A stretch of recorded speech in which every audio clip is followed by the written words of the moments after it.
कहानी की शुरुआत होती है अनजान समंदर के बीचों बीच, जहां साउथ अटलांटिक ओशन की लहरें गरजती हुई किसी रहस्य की ओर इशारा कर रही थीं। एक जहाज पर एक्सप्लोरर की टीम सवार थी और उसी जहाज में था डेविड, एक मौसम वैज्ञानिक जिसे सरकार ने एक खास मिशन पर भेजा था।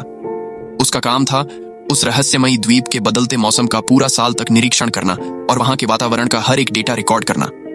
सरकार ने उसे पूरे एक साल का राशन, जरूरत का हर सामान और एक छोटी सी नाव तक दी थी ताकि उसका काम आसानी से चल सके। कई दिनों तक तूफानी लहरों से जूझते हुए जब वो उस द्वीप तक पहुंचे तो दूर से ही वो जगह किसी भूतिया सन्नाटे जैसी लग रही थी। चारों ओर बस समंदर की गर्जना और हवा की सिसकारियां। जब वे लोग बोट से उतरकर उस द्वीप पर पहुंचे तो देखा कि वहां जिंदगी का कोई नामो निशान नहीं था। ना कोई आवाज, ना कोई परिंदा, बस एक पुराना लाइट हाउस और उसके पास एक छोटा सा मकान जो डेविड के लिए रहने की जगह थी। बताया गया था कि उससे पहले वहां रॉबर्ट नाम का एक वेदर ऑफिसर रहता था जिसने पूरे साल अकेले रहकर डेटा कलेक्ट किया था, लेकिन अब उसकी ड्यूटी खत्म हो चुकी थी और डेविड उसकी जगह लेने आया था। पर जब टीम ने घर का दरवाजा खोला तो उनके रोंगटे खड़े हो गए। कमरे में सब कुछ अस्त व्यस्त पड़ा था, जैसे कोई जल्दी में भागा हो।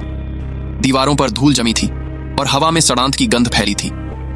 सबके मन में एक ही सवाल उठ रहा था, रॉबर्ट आखिर गया कहां? जवाब तलाशते हुए कैप्टन और डेविड लाइट हाउस की तरफ बढ़े। जैसे जैसे वे पास पहुंचे हवा भारी होती गई। उन्होंने देखा कि पूरा लाइट हाउस नुकीली लकड़ियों से घिरा हुआ था, जैसे किसी ने जानबूझकर उसे अंदर से बंद कर दिया हो ताकि कोई भीतर प्रवेश न कर सके। कैप्टन ने दरवाजा कई बार खटखटाया पर अंदर से कोई जवाब नहीं मिला। आखिरकार उन्होंने जोर से धक्का मारा और दरवाजा चरमराहट के साथ खुल गया। अंदर अंधेरा था पर उसी अंधेरे में उन्हें एक आदमी दिखा। उसका नाम था ग्रूनर। जब डेविड ने उससे रॉबर्ट के बारे में पूछा तो उसकी ठंडी आवाज गूंज उठी। वो मर चुका है, समंदर में गया था लेकिन कभी वापस नहीं आया। ग्रूनर की बात सुनकर सबके चेहरे का रंग उड़ गया। एक पल को डेविड ने सोचा, क्या उसे यहां रहना चाहिए? तभी कैप्टन बोला, अगर तुम चाहो तो हमारे साथ वापस चल सकते हो। लेकिन डेविड ने दृढ़ स्वर में कहा, नहीं, मैं यहीं रहूंगा। उसे क्या पता था कि इस वीरान द्वीप पर जो चीजें हवा में हैं वो सिर्फ मौसम नहीं, कुछ और भी है। कैप्टन ने जब आखिरी बार डेविड की आंखों में देखा तो उसे एक अजीब सी बेचैनी महसूस हुई। उसने डेविड को एक गन थमाते हुए कहा, इस जगह पर कुछ ठीक नहीं लगता, अपना ख्याल रखना। डेविड भारी मन से देखा कि जहाज धीरे धीरे धुंध में गुम होता चला गया। अब वो अकेला था इस वीरान रहस्यमयी द्वीप पर। जहाज के जाते ही उसने अपने छोटे से घर को संवारा, बिखरे सामान को जगह दी और रहने लायक बना लिया। रात गहराने लगी थी, हवा में नमक और सड़ांत की गंध घुली थी। तभी उसकी नजर एक पुराने दराज पर पड़ी। अंदर उसे एक डायरी मिली, रॉबर्ट की डायरी, वही पुराना वेदर ऑफिसर जो यहां पहले तैनात था। डेविड ने उत्सुकता से डायरी खोली। उसमें सिर्फ मौसम का ब्यौरा नहीं था बल्कि कुछ ऐसे रहस्यों की झलक थी जो उसकी रूह तक को हिला दे। पन्नों पर अजीब स्केच बने थे, मानव जैसे पर इंसान नहीं। कुछ ऐसी आकृतियां जिन्हें देखकर उसकी सांसें थम गईं। डायरी के एक हिस्से में लिखा था, रात में बाहर मत जाना, वो आते हैं। पर वो कौन थे? ये लाइन अधूरी रह गई थी। पन्ने के साथ ही एक पुरानी तस्वीर थी, रॉबर्ट की पत्नी की। तस्वीर पर कुछ दाग ऐसे थे जैसे किसी ने उसे पकड़कर फाड़ने की कोशिश की हो। डेविड देर तक वो सब पढ़ता रहा और फिर थक कर सो गया। अगली सुबह जब सूरज समंदर के पार से झांका तो उसने अपना काम शुरू किया, मौसम का निरीक्षण। लेकिन जैसे ही वो चट्टानों के पास पहुंचा उसकी आंखें ठहर गईं। पत्थरों को किसी ने अजीब ढंग से जमाया था और उनके बीच सीपियां सजी थीं, जैसे कोई प्राचीन चिन्ह, किसी अनदेखी पूजा का हिस्सा। उसने सोचा, शायद ये ग्रूनर का काम होगा, और काम पर लौट आया। दूरबीन उठाकर जब उसने लाइट हाउस की ओर देखा तो अचानक उसकी सांस थम गई। ग्रूनर के पास कोई और भी खड़ा था। एक पल के लिए वो साफ दिखा और फिर जैसे हवा में घुल गया। डेविड ने आंखें मलकर दोबारा देखा मगर वहां कुछ नहीं था। उसने खुद को समझाया, शायद नींद की कमी है। पर उस रात नींद उसकी आंखों से कोसों दूर थी। देर रात दरवाजे पर हल्की सी दस्तक हुई। उसने सोचा, ग्रूनर होगा। लेकिन जब उसने नाम पुकारा कोई जवाब नहीं आया। बाहर अंधेरा गाढ़ा था और हवा की सिसकारियां अब किसी और ही लय में गूंज रही थीं। हाथ में लैंप लेकर जैसे ही वो दरवाजे के पास पहुंचा, नीचे से कुछ हरकत हुई। उसने देखा, गेट के नीचे से किसी का हाथ भीतर आने की कोशिश कर रहा था, पर वो इंसान का हाथ नहीं था। त्वचा की जगह चिपचिपा साया था। वो घबराकर बेसमेंट की ओर भागा और खुद को एक कोने में छुपा लिया। ऊपर से आवाजें आने लगीं, कदमों की, सूंघने की, सरकने की। वो चीज अब घर के अंदर थी। डेविड ने दरार से झांका। वो कोई जानवर नहीं थी, कोई और ही दुनिया की मखलूक। उसकी आंखें नीली आग जैसी चमक रही थीं। डेविड ने अपनी सांसें रोक लीं। डर और हिम्मत के बीच डेविड ने चाकू उठाया और पूरी ताकत से उसकी आंख में भोंक दिया। वो चीज चीख कर पीछे हटी और फिर अंधेरे में गायब हो गई। घर में फिर से सन्नाटा छा गया। लेकिन अब डेविड के दिल में एक ही बात साफ थी। रॉबर्ट की डायरी में जो लिखा था वो कोई कहानी नहीं थी, वो सच्चाई थी। पूरी रात डेविड की आंखों से नींद कोसों दूर रही। हर आवाज, हर हवा का झोंका उसे किसी खतरे की आहट जैसा लग रहा था। सुबह जब वो कांपते हुए बाहर निकला तो रेत पर कुछ ऐसे पदचिह्न दिखे जो इंसान के तो हो ही नहीं सकते थे। उनकी उंगलियां लंबी, पंजे चौड़े और निशान सीधे समंदर की ओर जाकर गायब हो रहे थे। अब सब साफ था। ग्रूनर ने लाइट हाउस के चारों ओर वो नुकीली लकड़ियां किसी पागलपन में नहीं बल्कि बचाव में लगाई थीं। डेविड के दिल में एक ही ख्याल आया, अगर मैं यहां रहूंगा तो ये मखलूका मुझे कभी नहीं छोड़ेंगी। डर के मारे वो लाइट हाउस की तरफ दौड़ा और जोर जोर से चिल्लाया, ग्रूनर दरवाजा खोलो, मैं मर जाऊंगा। लेकिन अंदर से ठंडी आवाज आई, तुम्हें जहाज के साथ लौट जाना चाहिए था। ग्रूनर ने गेट नहीं खोला बल्कि ऊपर से पानी फेंक कर कहा, पास मत आना। डेविड के दिल में निराशा भर गई। कोई सहारा नहीं था, कोई साथी नहीं था। अब उसे अपनी रक्षा खुद करनी थी। उसने हिम्मत जुटाई और अपने घर को किले में बदलने लगा।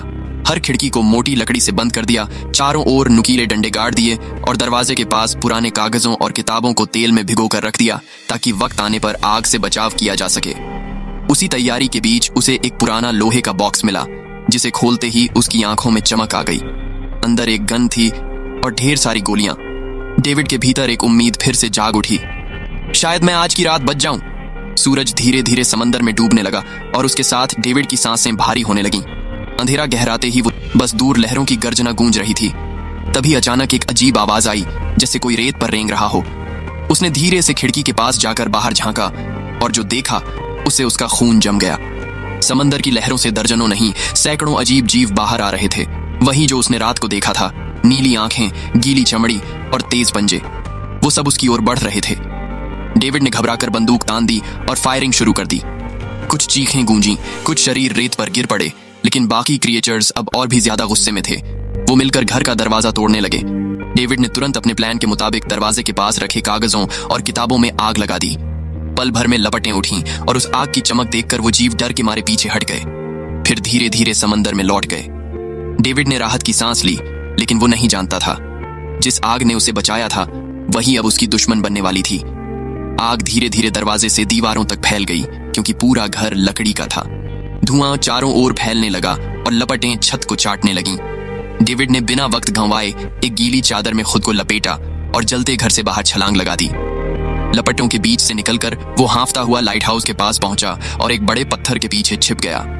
उसका शरीर कांप रहा था, पर उसकी आंखों में सिर्फ एक सवाल था, आखिर ये जीव हैं कौन और क्यों चाहते हैं मेरी मौत। क्रीचर्स को शूट करते वक्त डेविड के हाथ में काफी गहरी चोट भी आई। तभी अचानक तेज बारिश शुरू हो गई। आग धीरे धीरे बुझने लगी, लेकिन पूरी रात की बारिश के बाद भी सुबह तक डेविड अपना घर नहीं बचा पाया। पूरा घर जलकर लगभग राख हो चुका था। अब अगर डेविड को जिंदा रहना है तो उसे लाइट हाउस में पनाह लेनी होगी। उसने अपनी राइफल उठाई और लाइट हाउस के पास के पत्थरों के बीच छुप गया और इंतजार करने लगा कि कब ग्रूनर पानी भरने आएगा। जब ग्रूनर पानी भरने के लिए लाइट हाउस से बाहर निकला तो डेविड उसके पीछे चल दिया।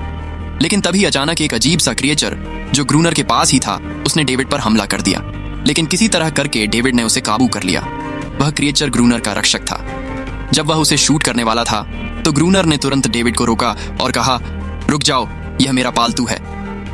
डेविड ने गोली नहीं चलाई और मौके का फायदा उठाते हुए उसने ग्रूनर के साथ एक शर्त रखी, अगर इस क्रिएचर को जिंदा रखना है तो मुझे लाइट हाउस में रहने दिया जाए, नहीं तो मैं इसे मार दूंगा। जिसके बाद ग्रूनर ने हाँ कर दी, क्योंकि डेविड के पास ढेर सारा खाना और गन पाउडर था।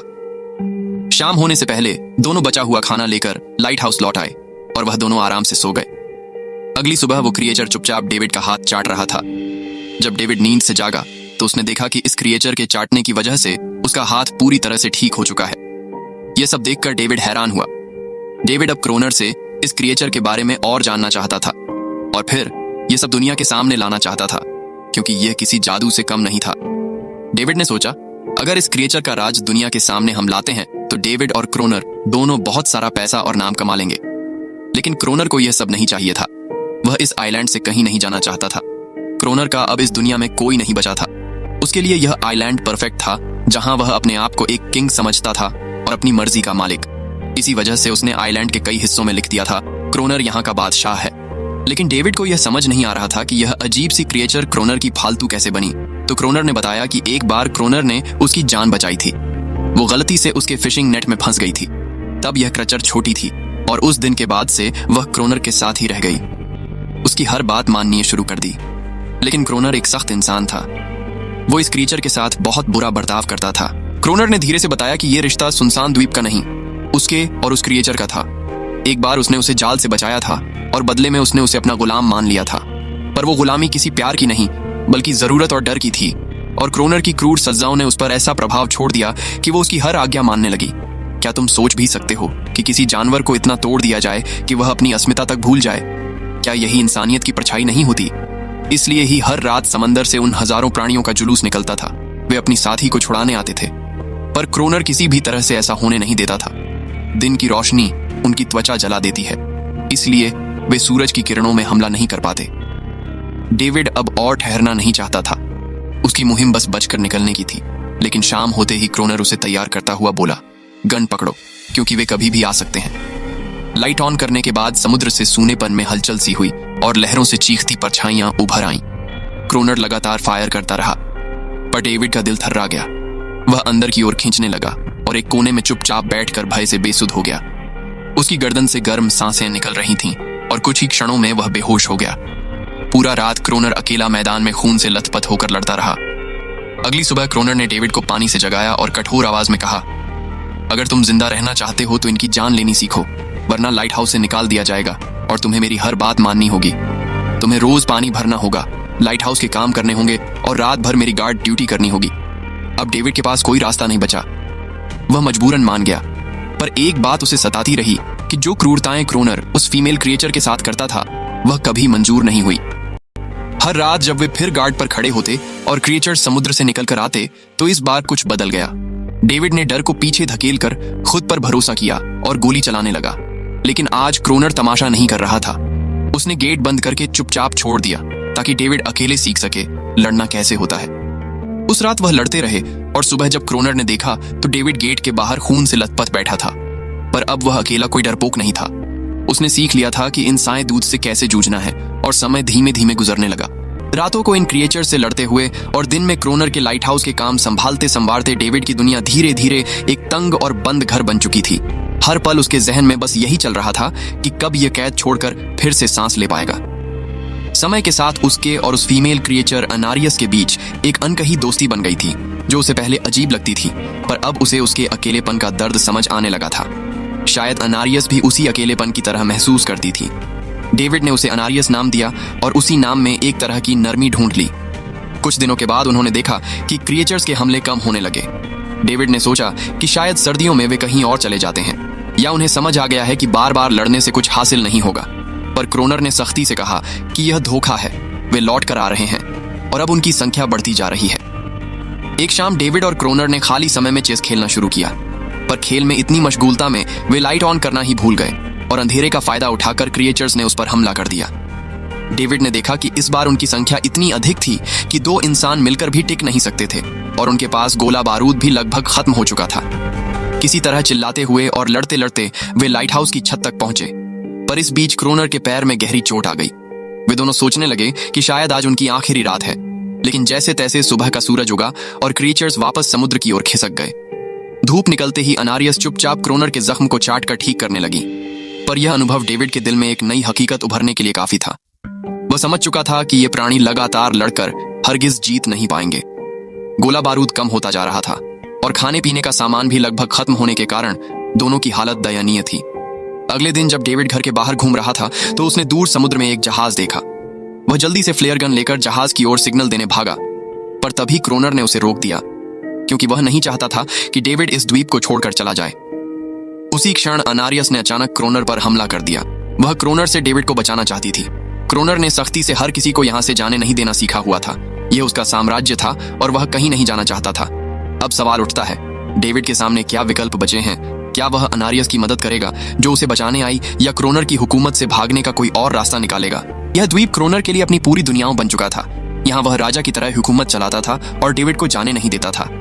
इतने लंबे अकेलेपन के बाद अब उसके पास कोई था जिसे वह अपना समझता था, और डेविड अगर वापस जहाज पर चला गया तो वह सब कुछ बयां कर देगा। इसलिए क्रोनर के लिए यह महरूम होना असंभव था। धीरे धीरे जहाज डेविड की नजरों से दूर होता चला गया और उसके पास कुछ भी बचा नहीं था। कुछ और दिन बीतते रहे। क्रोनर का व्यवहार बदस्तूर बुरा रहता, पर खास तौर पर अनारियस के साथ उसकी बर्बरता डेविड को सहन नहीं होती थी। एक दिन डेविड ने अनारियस को एक छोटी नाव का टुकड़ा दिया जो उसने मछली की हड्डी से बनाया था, और अनारियस उसे लेकर एक ऐसे कोने में ले गई जहां एक असल नाव पड़ी थी। जब डेविड ने क्रोनर से पूछा तो क्रोनर ने माना कि उसे पहले से मालूम था कि उस हिस्से में एक नाव है। उसने बताया कि कुछ लोग इस द्वीप से भागने की कोशिश में समुद्र पर आए थे, पर सब डूब गए और कोई जिंदा नहीं बचा। वे शिप में गोला बारूद भर रहे थे, पर अचानक आई तूफान ने उनका जहाज इसी पास डुबो दिया। यही सुनकर डेविड के दिमाग में एक ख्याल आया। उनके पास कुछ डाइविंग का सामान था।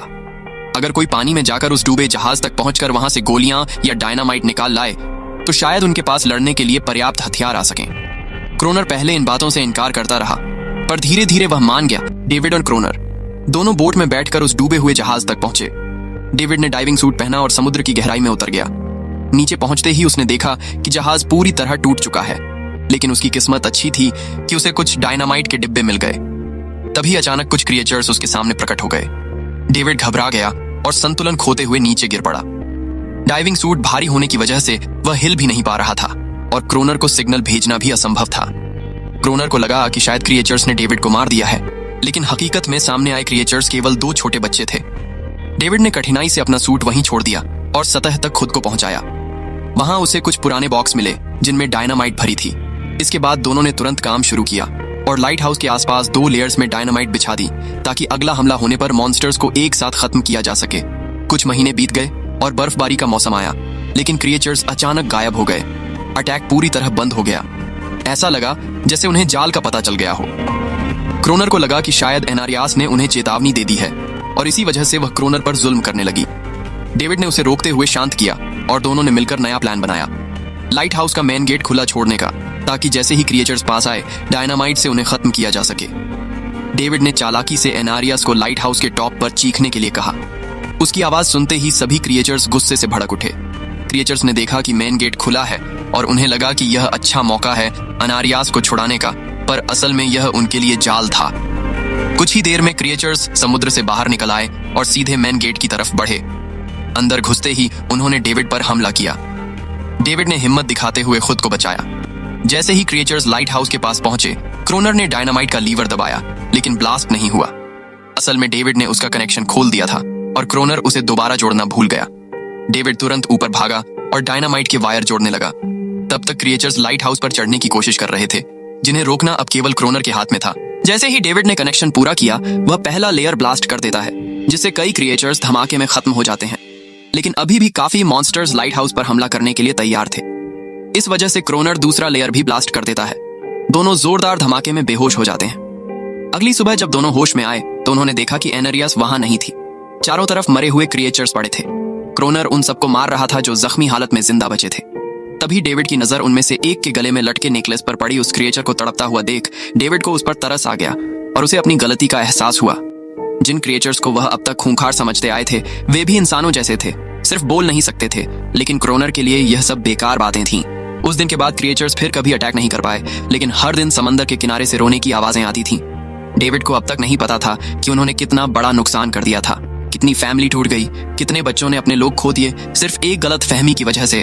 अगले दिन डेविड ने समंदर में उन क्रिएचर्स के कुछ छोटे छोटे बच्चों को देखा, वो सभी जिन्होंने अपने परिवार खो दिए थे। डेविड ने पत्थरों का एक गोल सर्कल बनाया और उसके बीच में वह छोटी टॉय बोट रख दी ताकि एनारियास उसे देखकर वापस लौट आए।